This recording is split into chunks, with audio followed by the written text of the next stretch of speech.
You ask Tiger to solve. This deals with linear equations with one unknown.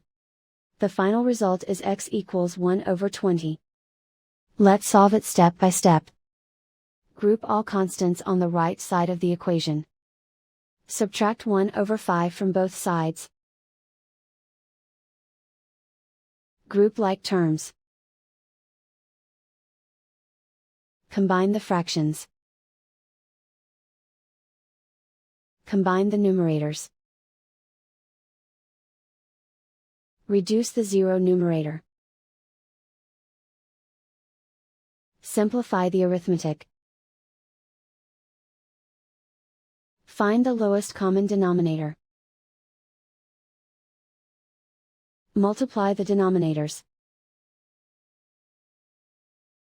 Multiply the numerators.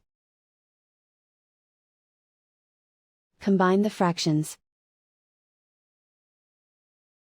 Combine the numerators. And so the final result is x equals 1/20.